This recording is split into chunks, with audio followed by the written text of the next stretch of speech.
así que sí, parece vamos a poder conversar con nuestro invitado, Julio Arbizu. Bienvenido a La Voz de los que Sobran. Es como la quinta bienvenida que te doy, Sí, Julio. de verdad. Ha sido Buenos días. Más presentado que Miguel Bosé en el Festival de Viña. ¿Cómo estás? Buenos días. No lo escuchamos nosotros ahora, nosotros no lo escuchamos, no puedo creerlo. Hola. ¡Ay, Ahora sí! Sí, ahora sí te No escuchamos. celebremos tanto, pero esperemos que sea estable. Bueno, espero que me releven de agradecerles también 5 veces adicional. Muchas gracias, Julio. Bueno, Gracias a usted. vamos de inmediato al grano. Entonces, hoy estamos muy preocupados por lo que se viene en Lima, ¿no es cierto? Esta movilización nacional y estas marchas, ¿no es cierto? Que confluyen en la capital del Perú. ¿Qué consecuencias podrían traer para el gobierno? Bueno, y cómo se proyecta todo lo que se viene hoy. Bueno, en verdad son muchas preguntas en una. Sí. El problema aquí es relativamente antiguo, ¿no? Efectivamente, el día de hoy va a haber una marcha masiva, importantísima. En Lima han confluido desde ayer y desde hace unos días, en verdad, delegaciones de distintas regiones del país que se mantienen en pie de lucha desde hace un mes, después de el intento de golpe de Pedro Castillo y la asunción al poder de la señora Dina Boluarte, que empezó con una serie de decisiones que muchos han considerado absolutamente reñidas con lo constitucional, con el Estado de Derecho, entre otras cosas, por ejemplo, el imponer un estado de emergencia casi a nivel nacional, el asumir una posición absolutamente represiva de las movilizaciones. Hasta el día de hoy contamos ya 50 asesinados en las calles en diversas regiones del país. Tremendo. Y esto realmente se ha desbordado absolutamente.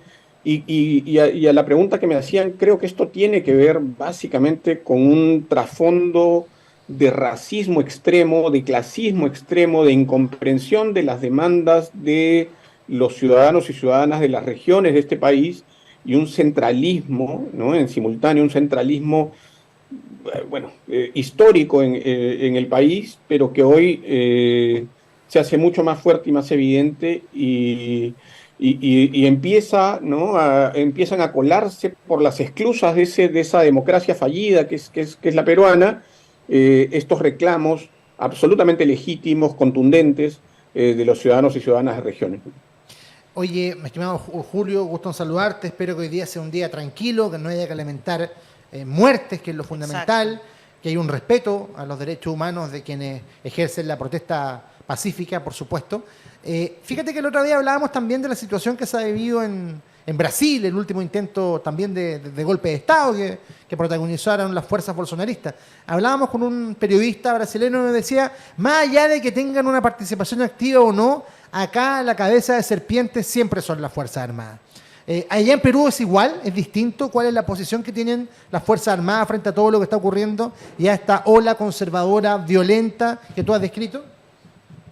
Bueno, todos lo sabemos, ¿no? En Latinoamérica las Fuerzas Armadas tienen un rol dirimente, básicamente, ¿no? Y cuando ocurren este tipo de crisis en el sistema en general, las Fuerzas Armadas tienen un protagonismo importante. Y yo creo que en este caso muchos no lo aceptan y algunos simplemente lo han callado, no lo han dicho, pero creo que en este momento el gobierno de Dina Boluarte es una dictadura cívico-militar, es un gobierno que alguien decía por ahí que Dina Boluarte tenía a las Fuerzas Armadas obedeciéndole. Yo creo que es al revés. Yo creo que es Dina Boluarte un títere de esta nueva coalición que tiene que ver con organizaciones criminales relacionadas con el poder económico en este país y el ejército resguardando esos intereses, asesinando impunemente hasta hoy a manifestantes en contra de este nuevo sistema que se ha instaurado.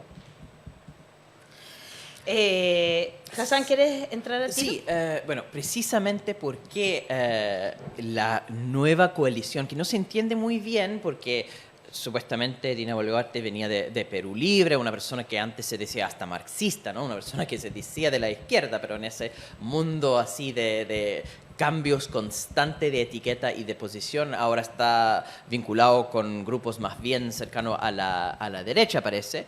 Bueno, en esa confusión, el grupo detrás de ella, que es simplemente un grupo que está buscando poder, parece, más allá de cualquier posición, está súper consolidado.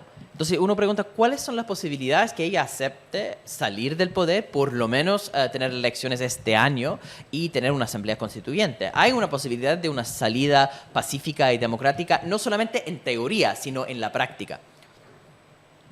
Sí, yo creo que eso va a depender de las movilizaciones. Yo no veo ninguna otra salida, una salida pacífica, institucionalista. No la veo. Me parece que no hay ninguna posibilidad de que eso ocurra. Efectivamente, ese grupo de personas, esa confluencia de bandas criminales detrás de sectores que han tenido el poder económico en el país durante muchos años, están absolutamente consolidados. No hay ninguna posibilidad de que ellos den marcha atrás, si no es porque las calles lo exigen, las calles lo hacen necesario y lo hacen posible. Entonces, yo creo que, de hecho, para que ustedes tengan una idea de cómo vivimos hoy la situación los peruanos y peruanas, el Parlamento, ¿no?, que en la práctica se ha convertido en esa confluencia de organizaciones criminales que tienen núcleos segmentados, ¿no es cierto?, que van haciendo sinergias eventualmente frente a cada interés de cada grupo criminal. Está absolutamente empoderado, absolutamente consolidado ese Parlamento.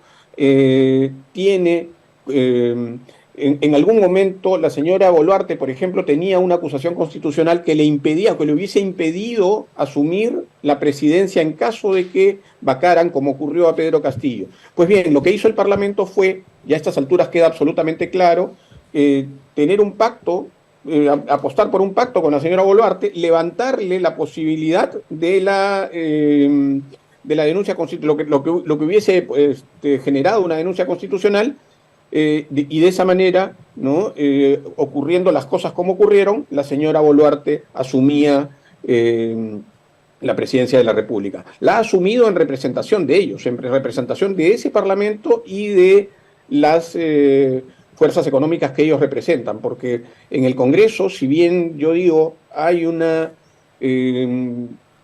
confluencia de organizaciones criminales, los verdaderos miembros de esas organizaciones criminales están fuera. Estos son solamente sus sirvientes, ¿no?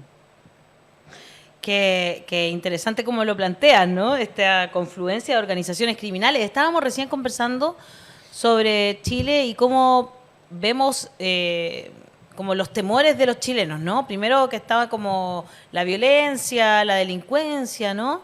Y como prácticamente en el último lugar la corrupción. Siendo que en Chile también tenemos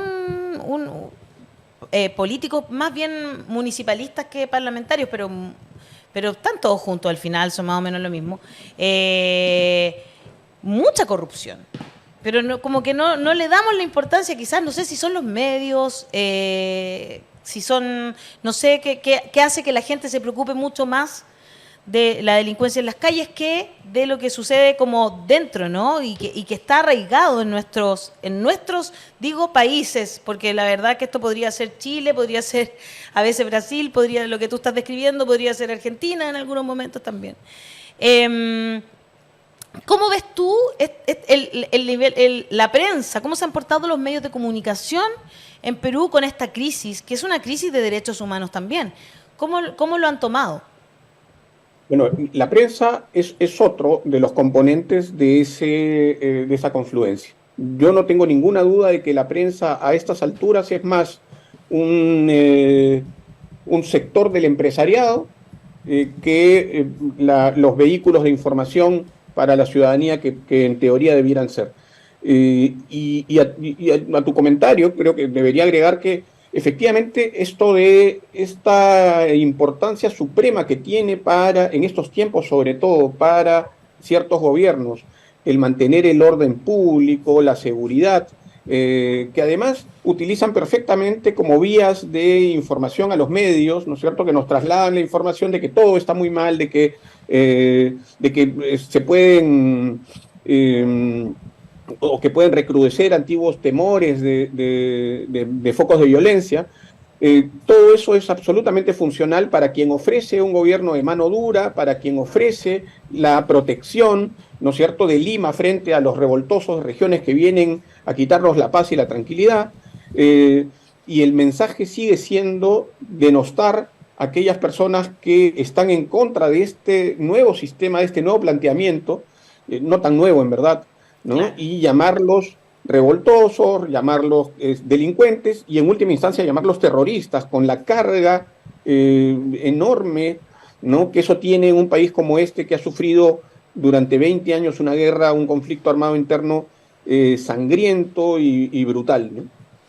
Qué increíble cómo se van uniendo los países, son las mismas temáticas al final, o sea, y el fondo, las mismas tácticas. En todo el mundo, en Sudamérica y a lo mejor también, pero ahí Hassan se va a meter, yo simplemente quiero hacer una reflexión. Porque yo creo que a lo mejor esa democracia fallida que tú bien describes, Julio, la incapacidad de encontrar respuestas en el propio sistema a la estabilidad que requiere cualquier gobierno para desarrollar sus proyectos, es también un grave error de la clase política, que hoy día está terminando de pagar las consecuencias en su conjunto de su propia incapacidad. Por favor. Entonces, justamente basado en lo que dijo Rodrigo, y estoy completamente de acuerdo con él como análisis tanto de Chile como de Perú y de lamentablemente todo el continente latinoamericano, la pregunta sobre la institucionalidad es cómo podemos mejorar eso, porque yo... Sí, esa es la pregunta del millón. Ha dicho muchas veces, Julio, lo de esta criminalidad del Congreso. Pero tenemos una fiscal nacional en Perú, la Patricia Benavides, que habla de asociación ilícita más bien de parte de Pedro Castillo, ¿no? Empezó una racia, una purga, un ataque, no solamente contra el presidente, que es una cosa que él intentó hacer un golpe y lo sacan de la escena política, perfecto. Pero después empezar a perseguir a todo su movimiento político, eso es distinto. Y desde la fiscalía parece que hay una politización del poder judicial y de acusaciones cruzadas. Entonces es difícil desde afuera entender eso. ¿Qué está pasando en términos de esas acusaciones de delincuencia del otro lado? ¿Y cuál es el grado de politización del poder judicial en eso? Sí, bueno, en este caso hablamos del Ministerio Público, ¿no? La señora Benavides, efectivamente, que asumió el cargo de fiscal de la Nación hace apenas unos meses, anunció en su discurso inicial la creación de este grupo de fiscales, un grupo de élite, presuntamente, como ella misma dijo, para investigar los casos de corrupción del gobierno.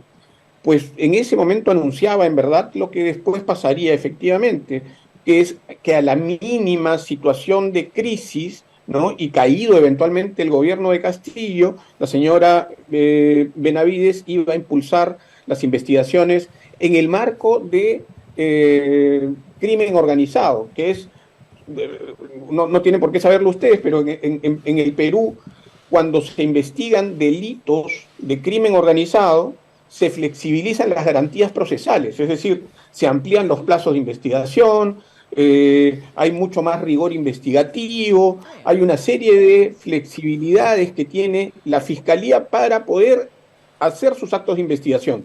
Y esto, por supuesto, sin ningún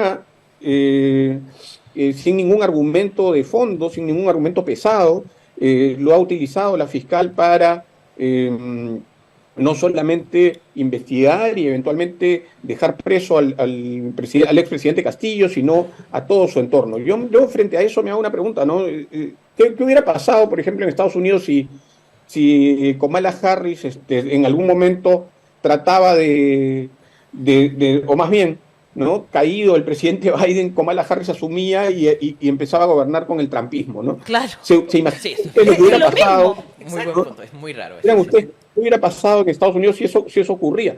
Pues bien, eso está pasando aquí. Eso está pasando aquí. Se eligió a Pedro Castillo por 5 años, elegido además con el voto popular, con el voto de las regiones, con un voto que quiso ser robado desde el inicio, ¿no? Nosotros defendimos los votos en su momento que querían ser retirados del escrutinio del profesor Castillo.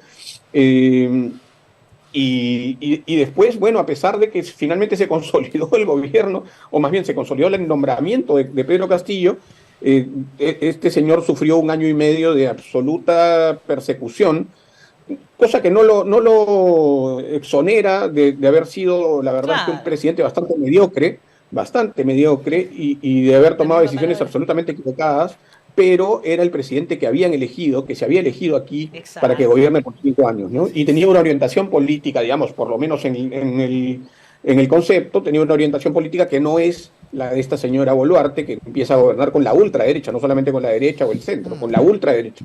Es la misma palabra que usó Hassan para describir a Pedro Castillo. Tal cual. Un mediocre, pero claro, pero era finalmente lo que eligió el pueblo. El ¿sí? pueblo.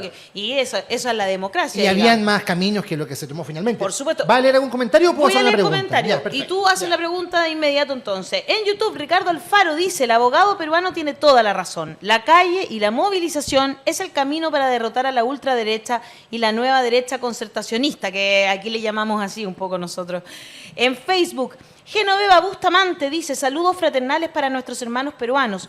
No bajar los brazos por los caídos y por todos aquellos compañeros, hermanos que han dejado los pies en la calle en defensa de la democracia y la soberanía de Perú. Patricia Araya dice, todo mi apoyo al pueblo peruano. En mi corazón marchará con ustedes a Lima. Marcos Montaña Aguilera dice, el consenso de Washington haciendo lo suyo. Quieren que Latinoamérica sea nuevamente el patio trasero con golpes blandos judiciales. Interesante comentario ese. Muy bueno, sí, de verdad. Quiero preguntarte, Julio, por la perspectiva de la región.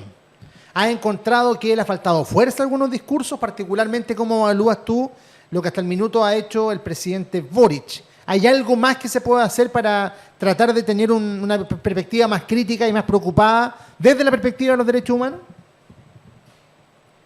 Bueno, un asunto que me parece crucial es escuchar la voz del pueblo, ¿no? Es escuchar lo que la gente quiere. En Chile, claramente, si aquí todavía se discute si este es un momento constituyente, en Chile claramente hubo un momento constituyente que dio lugar a la necesidad de una asamblea constituyente y una nueva constitución. Creo que en la medida en que no se escuche ese clamor constituyente, eso se convierte en una debilidad que aprovecha la ultraderecha, por cierto, para colarse con todo su poder y con todas sus pretensiones y sus armas, ¿no? Para hacer lo que decían quienes comentaban en el Facebook, ¿no? Estamos sometidos hace muchísimo tiempo a esos designios que no son precisamente los de los gobernantes de esta región, ¿no? Todo el tiempo hay una intención geopolítica de que Latinoamérica en verdad se convierta en ese patio trasero que comentaba, ¿no? De tal manera que hay que ser rigurosos o no ser, ¿no? Así de simple. Sí, muy de acuerdo con eso, Hassan. Sí, todavía estoy como preocupado, dándome vueltas, ¿cómo podría salir de esa situación? Que lo que describe, me encantó la analogía, la locura, que es una locura, de Biden saliendo y Kamala Harris gobernando con el trumpismo. Muy buena la Eso analogía. Habla del pésimo estado de los partidos políticos en Perú, de la falta de solidez ideológica, que también fue un problema en la mediocridad del gobierno de Pedro Castillo. ¿Cómo una asamblea constituyente podría corregir estas cosas? Como hay algunas demandas de diseño institucional o algunas demandas de políticas concretas que están en las movilizaciones que podría ayudar con esto. Sí, hay muchas cosas que se debe corregir en una nueva constitución, en un nuevo pacto político. Entre otras cosas, las relaciones entre los poderes del Estado. Hoy día, el hecho de no tener una interpretación correcta de un artículo de la Constitución ha dado lugar a la posibilidad de vacar a un presidente por cualquier cosa. O sea, el Parlamento empoderado, con votos, ¿no es cierto? Porque aquí no importan los argumentos, importa la aritmética. Con votos puede bajarse un presidente así, sin el mayor rigor, sin el mayor estudio. ¿no? Eso en principio me parece que es urgente, pero además hay una serie de situaciones que tienen que ver con el diseño del sistema político, ¿no? En este momento se discutían antes de incluso la presidencia de Castillo asuntos como la bicameralidad, como la reelección parlamentaria, que hoy han vuelto a ser materia de debate interesadamente por este Parlamento que hoy tiene mayoría, por supuesto, conservadora y ultraderechista, para reformar incluso la carta política, esta constitución que está absolutamente caduca y agotada, en favor de sus intereses todavía, colocándolos mucho más lejanos de una posición que esperábamos todos.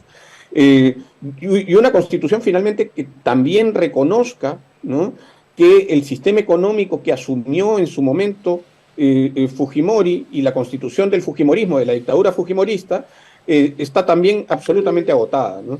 Nosotros tenemos aquí, y esto no lo tiene ningún país de la región, imagínense ustedes, en esto sí somos punta de lanza de esas políticas neoliberales del consenso, provenientes del consenso de Washington. Nosotros tenemos acá un artículo en la Constitución que prohíbe, ¿no?, renegociar los contratos con los proveedores del Estado, con quienes vienen a hacer actividades extractivas, por ejemplo, ¿no? Las grandes empresas mineras que vienen aquí, que hicieron contratos por cantidades ínfimas de dinero y que después vieron con el alza de los minerales, ¿no?, llevadas sus ganancias hasta la estratosfera y que no piensan pagar un sol más porque están protegidos por la Constitución en un contrato ley que no puede ser modificado. Imagínense usted, esa norma es una norma constitucional, ni siquiera es una norma legal, ¿no?, que puede ser eventualmente derogada por otra norma. Es una norma constitucional. El país tiene esa forma de tratar con los grandes inversionistas, las grandes transnacionales, ¿no? Y creo que eso ha terminado por hartar a la ciudadanía, ¿no?, a la mayoría de la ciudadanía que está pidiendo una nueva constitución, un nuevo pacto político, ¿no? Ay, yo entiendo súper bien porque somos como dos extremos, ¿ah? Aquí no se puede sacar a nadie. Nunca a nadie. No tenemos a ningún presidente preso a pesar de las violaciones a los derechos humanos que se cometieron durante el gobierno de Piñera. Nada. El presidente no puede renunciar. Perú es el otro extremo. Tiene a todos los expresidentes prácticamente procesados, ¿no es cierto? El problema es la falta de continuidad. Pero la falta de continuidad tampoco es tan buena. Qué increíble cómo... O sea, claro, hay que hacer un equilibrio que es muy complejo, ¿no? Pero ¿sabes qué? Hay un detalle que me interesa. A lo mejor Julio puede aportar una perspectiva, pese a que no es economista. ¿Por qué acá ocurre lo siguiente? Hay tribulaciones políticas y la economía inmediatamente se desestabiliza, sube el dólar, la bolsa de comercio se va a las pailas, como decimos en Chile, tenemos la inflación desatada, problema. Pero en Perú pueden haber inestabilidades políticas gravísimas y la economía ha tenido un crecimiento más o menos sostenido en los últimos años. ¿Por qué? ¿Nos podrías explicar tú desde tu perspectiva?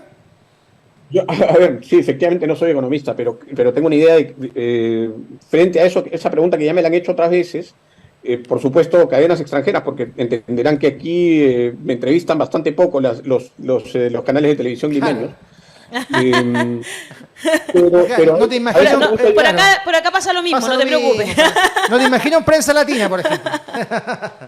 Para eso yo respondo que ahí también somos una especie de punta de lanza de estas reformas, ¿no?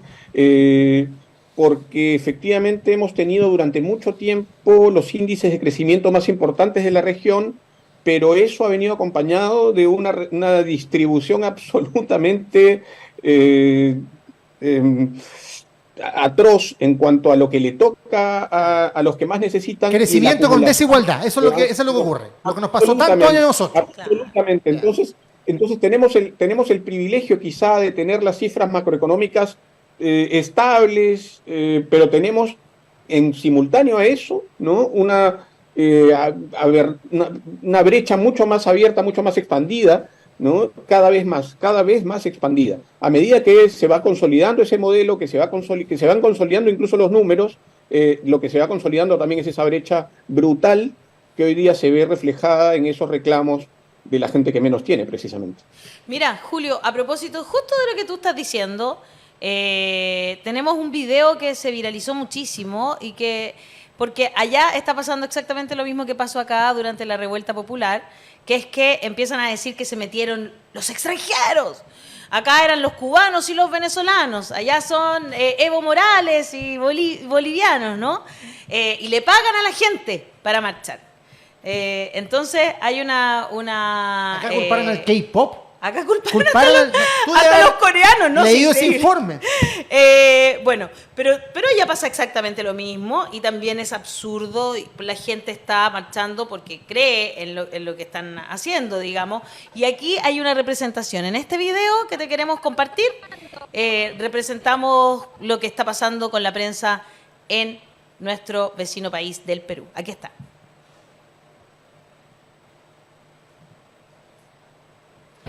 Ahí viene. En 3, 2, 1. Ahora sí.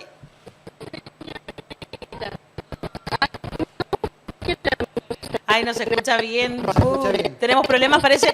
Tenemos hartos problemas con internet hoy día, lamentablemente, así que no lo vamos a poder mostrar. Sí. Pero es divertido porque le preguntan a unas señoras justamente si es que ella... ¿Sí? ¿Ahora sí? A ver, ya, escuchémoslo.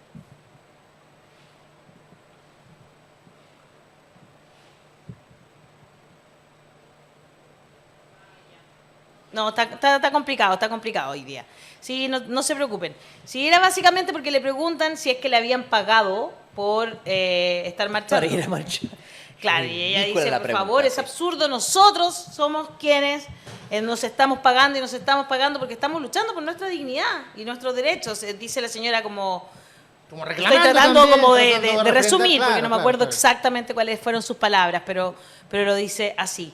Julio, te queremos agradecer estar hoy día acá en La Voz de los que Sobran, haciendo este análisis tan profundo y de corazón esperamos que no tengamos que hoy día, ¿no es cierto?, que no tengamos que seguir lamentando alguna muerte o algún herido muy grave, ¿verdad? Y todas estas violaciones a los derechos humanos que hemos visto tristemente en este último tiempo en Perú. Así que un abrazo para ti y para todos los compatriotas peruanos. Muchísimas gracias a ustedes y bueno, estaremos esta tarde y en la noche resistiendo y tratando de que esto mejore. Así sea, que sea una noche de paz, sin muerte, la verdad. Ojalá que haya una noche como sin muerte, pero también con un movimiento de parte del gobierno. Es verdad. Muchas gracias, que esté muy bien. Chao, Julio. Ahí estaba Julio Arbizu, ¿no es cierto?, político, procurador anticorrupción, Arbizu, eso. Entre el 2011 y el 2014, me encantaron sus palabras. Él no se guardó nada, categórico con cada una de sus frases.